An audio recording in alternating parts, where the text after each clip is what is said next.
Secretary Benny Laguesma ng Labor Department. Good morning, sir. Magandang umaga, Ted. Magandang umaga din kay DJ Chacha at magandang umaga po sa inyong mga taga-tangkilik at taga-subaybay. Salamat sa panahon. Si Angela Lagunstad Castro po ang ating kapiling this morning in lieu Morning, Sec. of baby girl DJ Chacha Sec. Okay, sige. So, Sec, ito ho lamang. As you know, ngayon po panay ang mga pagsalakay sa mga POGO hubs na ito and meron po mga manggagawa na ang iba po ay nare-rescue, ang iba po ay sangkot umano sa mga scam na ito. Ano ba ang panuntunan po ng Labor Department sa pagbibigay po ng kaukulang employment license dito po sa mga trabahador sa POGO?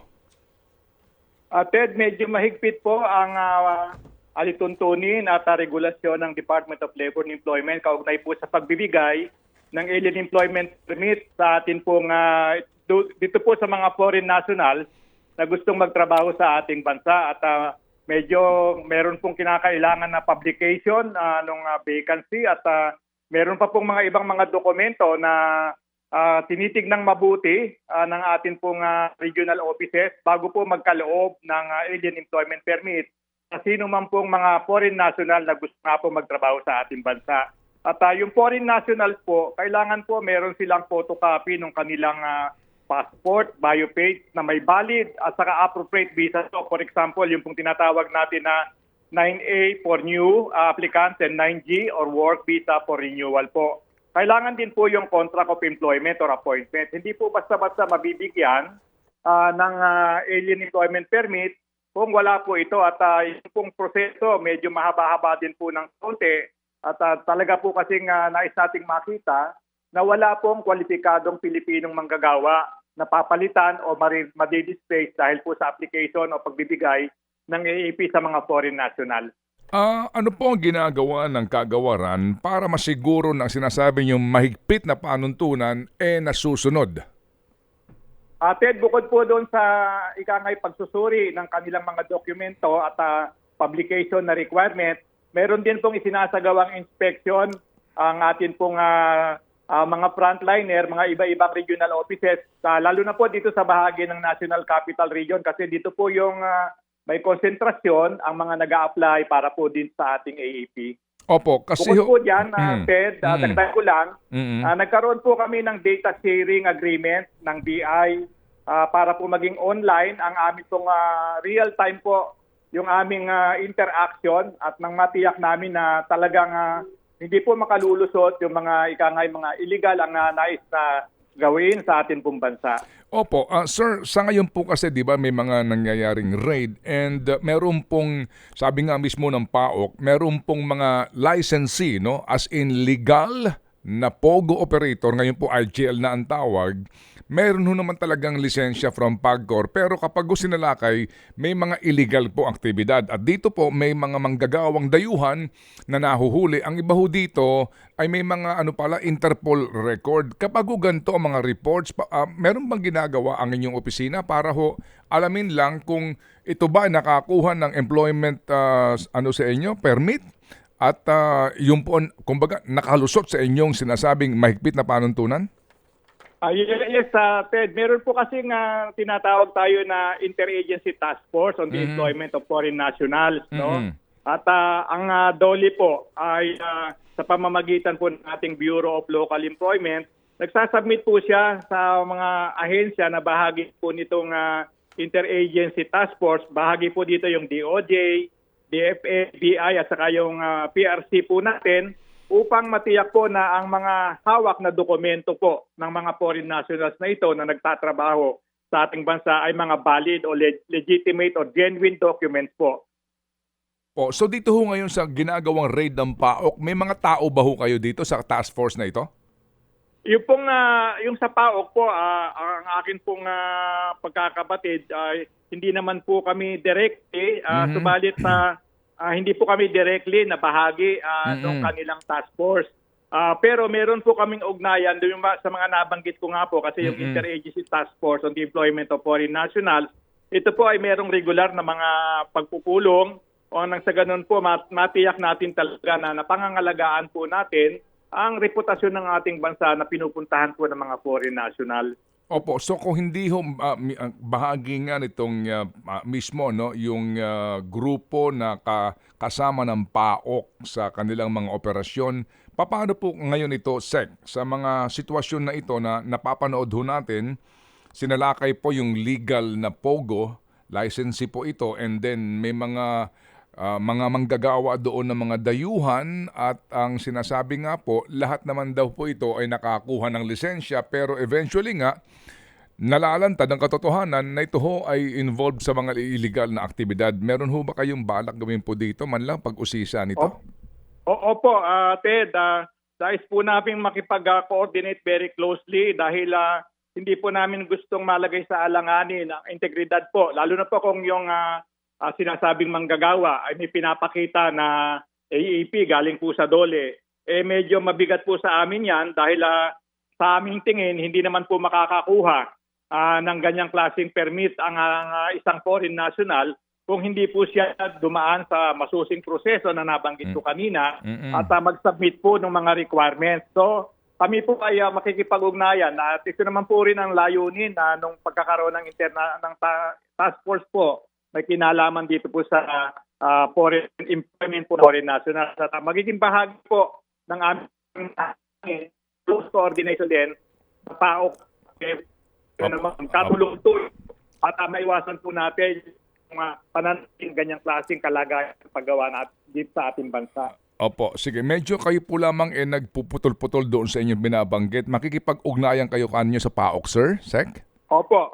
At nang sa ganun po, makapagbigay din kami sa kanila ng impormasyon na kakailanganin at makuha rin naman po namin ang karapatang mga datos sa kanila nang sa ganun magkagawa po kami ng aming program of action at pahigpitin pa po yung aming pagsusupervise, pagre-regulate, may kinalaman po sa issuance ng alien employment permit. Okay. Ang DOLE ho ba ay meron pong inspection power dito po sa mga POGO hubs na ito, Secretary?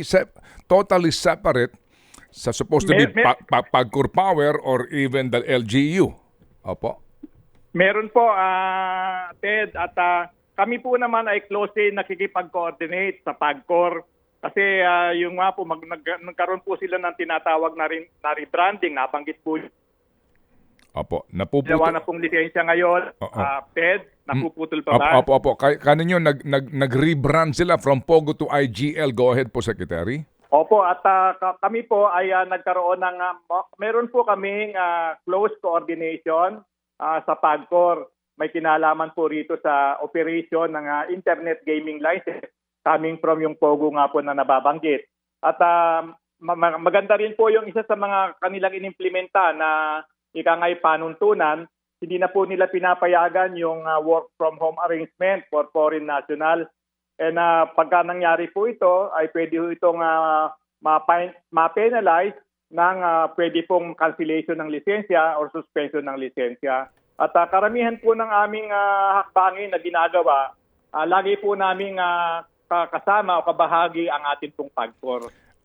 So, Sec, binabanggit nyo kabahagi ang PAGCOR. So, hindi pa ho kayo independently at any time po sa mga nagdaan na ang DOLE nagsarili po ng inspection sa mga POGO hub na binigyan ng lisensya po ng PAGCOR to see to it that everything is above board sa kanilang mga manggagawa? Di po, nakikipag-coordinate. So, talaga pong kinakailangan dumaan kayo sa PAGCOR? Ay, hindi naman po. Kasi meron po naman ang inspection authority po naman ng DOLE at talagang sa Department of Labor and Employment. Lalo na po may kinalaman po sa operasyon ng mga businesses at nakikita po namin kung meron pong reklamo, may kinalaman dyan. Hindi naman po kinakailangan na kami po ay humingi ng permiso o mag-clear pa. Coordination lang po upang matiyak na ang aming itong mga hakbangin magre-resulta po sa positibong kaganapan na makakatulong po sa ating mga manggagawa at hindi naman po mapipinsala din ang operasyon ng mga lehitimong negosyante. May tanong ka, Angela. Please go ahead. Secretary Benny, itanong ko lang po, linawin lang po natin na kung sa ngayon po ba wala pa po kayong impormasyon na kung itong mga foreign workers na na-raid sa POGO, sa Porac, Pampanga, ay meron po ba silang legitimate na alien employment permits? Karamihan sa mga nakalipas na raid po, karamihan po ng mga nahuli doon ay wala pong legitimate na alien employment permit. At kung matatandaan po ninyo, nagkaroon din po ng pagsasagawa ng investigasyon sa Senado. At dito po lumutang din yung mga marami po doon sa mga dokumento ay hindi po genuine o hindi po legal. Kaya nga medyo nagkaroon po ng tinatawag na rebranding dahil nagdagdag po ng mga additional na safety features doon po sa mga dokumentong pinagkakaloob sa kanila, kasama na rin po yung sa alien employment permit ng Department of Labor and Employment. At yung nga pong nakalulungkot, yung karamihan po rito ay hindi rehistrado ng sa Department of Labor and Employment. Pero Secretary, ito pong usapin ng work from home setup sa mga foreigners na sabi nyo nga po iba nakaban na rin po ngayon. Ito po ba ay para sa POGO only or kasama na po ng lahat po ng industriya na nag-work from home? Hindi po, sa POGO lang po directed dito. Kasi nga po, dyan po sa POGO operations, nakikita po yung mga illegal activities na nabanggit kanina ni Ted. At ito po yung gusto naming maiwasan para nang sa ganon, kung magkaroon po ng inspeksyon, makikita po natin sa place of work nila talaga yung mga napagkalooban ng alien employment permit po ng Department of Labor and Employment. Okay, sige po. So, Sec, kailan po kayo huling nagpulong nitong interagency na mga opisina para po sa usapin po nitong IGL ngayon? Kasi ito ho ay umiinit na balita. Kailan ho ito? Nagkaroon kayo ng pulong? Wala pa? Ted, wala po akong specific na data rito, pero pwede ko po siguro maipagkaloob sa inyo after my checking with the Bureau of Local Employment na siya po ang kumakatawan sa Department of Labor and Employment dito po sa Interagency Task Force on the Employment of Foreign Nationals. Okay, opo. Dito ho ngayon sa balitang ito na meron po mga legal na sinasalakay at may mga illegal na nadidiskubre. Ano ho ang inyong balak na gawin ngayon? Dito po ngayon sa kasi ho ngayon may existing sa huli kong bilang mga 42, no? Mga ganong 40 ang may permiso, may IGL ngayon mula sa PAGCOR para lang ho natin masiguro that everything is above board. Lahat po, yung ang nabanggit ko kanina, Ted, paiigtingin po namin yung aming pong inspection na activities nang makita po naman natin talaga na natutupad po yung mga pamantayan o panuntunan may kinalaman po sa paggagawad namin o pagbibigay namin ng alien employment permit sa mga foreign national. Opo, sige po. Salamat sa inyo pong panahon, Secretary. Mabuhay, sir. Thank you po. Maraming salamat din, Ted, at kay Angela, maraming salamat po. Mabuhay po ang inyong programa. Thank you, Secretary Benny Laguesma ng Labor Department. Ted Filon at DJ Chacha. Ngayon, nasa Radyo 5, 92.3 News FM. Monday to Friday, 6 to 10 a.m.